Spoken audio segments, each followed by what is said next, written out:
Hello friends, ಎಲ್ರಿಗೂ ನಮಸ್ಕಾರ.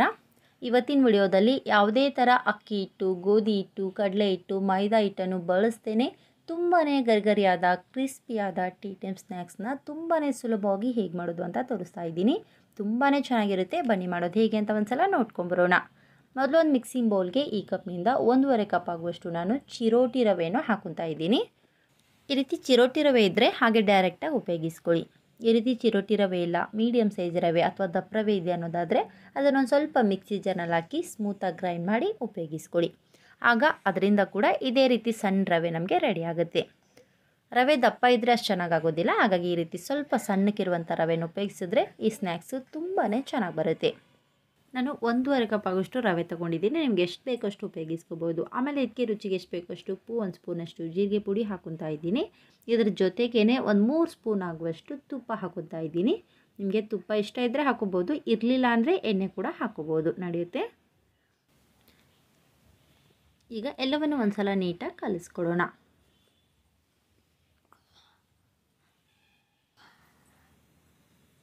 ಮೊದಲು ಇದರಲ್ಲಿ ನೀರು ಹಾಕ್ತೇನೆ, ಹಾಗೆ ಒಂದು ಸಲ ಕಲಿಸ್ಕೊಳ್ಳಿ.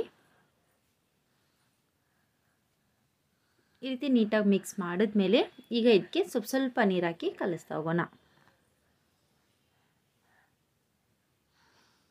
ರವೆ ಇರೋದ್ರಿಂದ ಸ್ವಲ್ಪ ನೀರು ಜಾಸ್ತಿ ನೀಡಿಸುತ್ತೆ, ಹಾಗಾಗಿ ನೋಡ್ಕೊಂಡು ನೀರು ಸೇರಿಸ್ಕೊಳ್ಳಿ.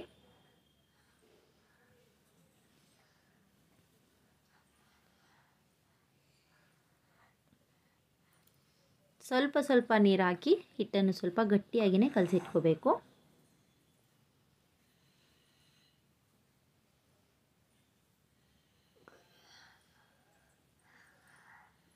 ನೋಡಿ, ಈ ರೀತಿ ಗಟ್ಟಿಯಾಗಿ ಕಲಿಸ್ಕೊಂಡಿದ್ದೀನಿ. ತುಂಬಾ ಚೆನ್ನಾಗಿ ರೆಡಿಯಾಗಿದೆ.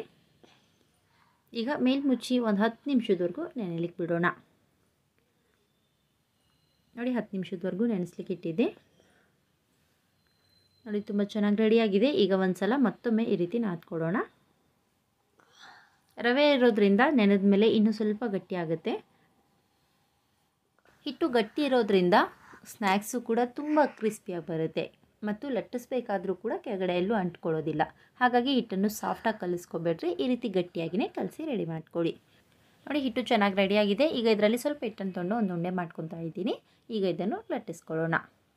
ನೀವು ಇದನ್ನು ಹಾಗೆ ಕೂಡ ಲಟ್ಟಿಸ್ಕೋಬೋದು, ಅಥವಾ ಈ ರೀತಿ ಲಟ್ಟಿಸ್ಬೇಕಾದ್ರೆ ಒಂದು ಸ್ವಲ್ಪ ಅಕ್ಕಿ ಹಿಟ್ಟು, ಗೋಧಿ ಹಿಟ್ಟು ಅಥವಾ ಮೈದಾ ಹಿಟ್ಟು ಹಚ್ಕೋಬೋದು. ನಾನಿಲ್ಲಿ ಸ್ವಲ್ಪ ಅಕ್ಕಿ ಹಿಟ್ಟು ಹಚ್ಕೊತಾ ಇದ್ದೀನಿ.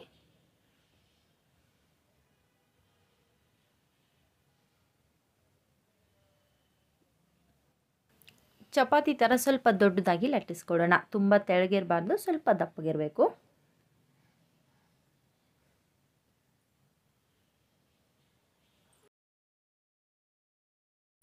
ನೋಡಿ, ಇಷ್ಟು ದೊಡ್ಡದಾಗಿ ಲಟ್ಟಿಸ್ಕೊಂಡಿದ್ದೀನಿ. ತುಂಬಾ ಚೆನ್ನಾಗಿ ರೆಡಿಯಾಗಿದೆ. ಈಗ ಕಟ್ ಮಾಡೋದು ಹೇಗೆ ಅಂತ ನೋಡ್ಕೊಳ್ಳೋಣ. ಇದು ರೌಂಡ್ ಇರೋದ್ರಿಂದ ನಾವು ಸ್ಕ್ವೇರ್ ಶೇಪ್ಗೆ ತರಬೇಕು. ಹಾಗಾಗಿ ಚಾಕುವಿನಿಂದ ಎಡ್ಜಸ್ಸನ್ನು ಈ ರೀತಿ ಕಟ್ ಮಾಡ್ಕೊತಾ ಇದ್ದೀನಿ. ಈಗ ಸೈಡಲ್ಲಿ ಕಟ್ ಮಾಡಿರೋದನ್ನು ತೆಗೆದು ಇನ್ನೊಂದು ಮಾಡ್ತಾ ಇರ್ತೀರಿ ನೋಡಿ, ಆ ಹಿಟ್ಟಿನ ಜೊತೆ ಸೇರಿಸ್ಕೊಂಡು ಉಪಯೋಗಿಸ್ಕೋಬೋದು. ಆಮೇಲೆ ಇದನ್ನು ಚಿಕ್ಕ ಚಿಕ್ಕ ಪೀಸಲ್ಲಿ ಕಟ್ ಮಾಡ್ಕೊತಾ ಇದ್ದೀನಿ.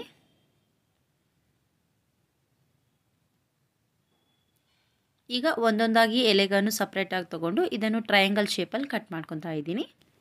ನೀವು ಈ ರೀತಿ ಟ್ರಯಾಂಗಲ್ ಶೇಪಲ್ಲಾದರೂ ಕಟ್ ಮಾಡ್ಕೋಬೋದು ಅಥವಾ ಸ್ಕ್ವೇರ್ ಶೇಪಲ್ಲಾದರೂ ಮಾಡ್ಕೋಬೋದು. ನಿಮ್ಗೆ ಯಾವ ಥರ ಬೇಕೋ ಆ ರೀತಿ ಕಟ್ ಮಾಡ್ಕೊಳ್ಳಿ. ಸೈಡಲ್ಲಿ ಈ ರೀತಿ ಡಿಸೈನ್ ಬರಲಿ ಅಂತೇಳಿ ಸ್ವಲ್ಪ ಕಟ್ ಮಾಡ್ಕೊತಾ ಇದ್ದೀನಿ. ಇದೇ ರೀತಿ ಎಲ್ಲವನ್ನು ಕಟ್ ಮಾಡಿ ರೆಡಿ ಮಾಡಿದ್ಮೇಲೆ ಒಂದು ಪ್ಲೇಟ್ನಲ್ಲಿ ಹಾಕಿಟ್ಕೊಳ್ಳೋಣ. ಈಗ ಇವನ್ನು ಫ್ರೈ ಮಾಡೋದು ಹೇಗೆ ಅಂತ ನೋಡ್ಕೊಳ್ಳೋಣ. ಈ ಕಡೆ ಒಲೆ ಮೇಲೆ ಮುಂಚಿನ ಒಂದು ಪಾತ್ರೆಯಲ್ಲಿ ಎಣ್ಣೆ ಬಿಸಿ ಮಾಡಿಟ್ಟಿದ್ದೆ. ಎಣ್ಣೆ ಚೆನ್ನಾಗಿ ಬಿಸಿ ಆದಮೇಲೆ ಗ್ಯಾಸನ್ನು ಲೋ ಫ್ಲೇಮಲ್ಲಿಟ್ಟು ಈ ರೀತಿ ಒಂದೊಂದಾಗಿ ಎಣ್ಣೆಯಲ್ಲಿ ಬಿಡ್ತಾ ಹೋಗಬೇಕು. ನೆನಪಿರಲಿ, ಎಣ್ಣೆ ತುಂಬಾ ಬಿಸಿ ಇರಬಾರ್ದು, ಬಿಸಿ ಇಲ್ಲದೇನೂ ಇರಬಾರ್ದು. ತುಂಬ ಬಿಸಿ ಇದ್ದಾಗ ಹಾಕೋಕ್ಕೋದ್ರೆ ಬೇಗನೆ ಸೀದೋಗ್ಬಿಡುತ್ತೆ.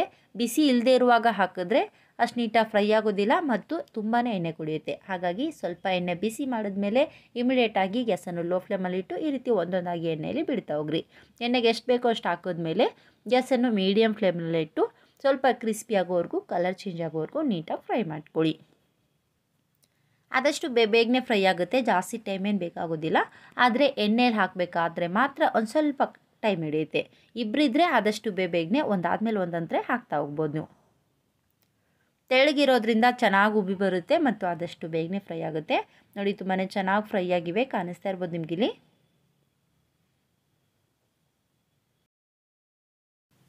ನೋಡಿ ಚೆನ್ನಾಗಿ ಫ್ರೈ ಆಗಿವೆ. ಈಗ ಇವುಗಳನ್ನು ತೆಗೆದು ಇದೇ ರೀತಿ ಎಲ್ಲವನ್ನು ಮಾಡಿ ಈ ರೀತಿ ಕಾದಿರುವಂಥ ಎಣ್ಣೆಯಲ್ಲಿ ಹಾಕಿ ನೀಟಾಗಿ ಫ್ರೈ ಮಾಡಿ ರೆಡಿ ಮಾಡ್ಕೊಳ್ಳಿ.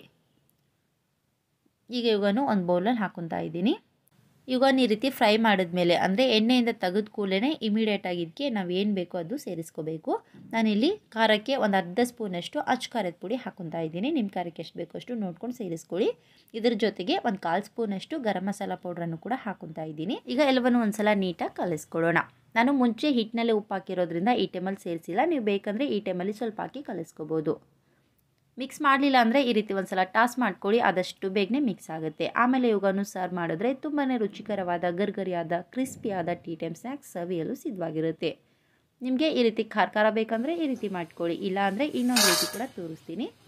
ಯಾವುದೇ ಫ್ಲೇವರ್ ಹಾಕಿ ಕಲಿಸಿದ್ರು ಕೂಡ ಆದಷ್ಟು ಬಿಸಿ ಇರುವಾಗಲೇ ಹಾಕಿ ಕಲಿಸ್ಕೊಳ್ಳಿ, ಆಗ ಆದಷ್ಟು ಬೇಗನೆ ನೀಟಾಗಿ ಮಿಕ್ಸ್ ಆಗುತ್ತೆ. ನಾನು ಇದಕ್ಕೆ ಪುದೀನ ಪೌಡ್ರು ಸೇರಿಸ್ಕೊತಾ ಇದ್ದೀನಿ. ಇದನ್ನು ಮನೆಯಲ್ಲೇ ಮಾಡೋದು ಹೇಗೆ ಅಂದರೆ ಫ್ರೆಶ್ ಆಗಿರುವಂಥ ಪುದೀನಾನ ಚೆನ್ನಾಗಿ ನೀರಿನಲ್ಲಿ ತೊಳೆದು ಬಟ್ಟೆ ಮೇಲೆ ಹಾಕಿ ಕ್ರಿಸ್ಪಿ ಆಗೋವರೆಗೂ ಮನೆ ಒಳಗಡೆನೆ ಅಂದರೆ ನೆರಳಲ್ಲಿ ಒಣಗಿಸ್ಕೋಬೇಕು.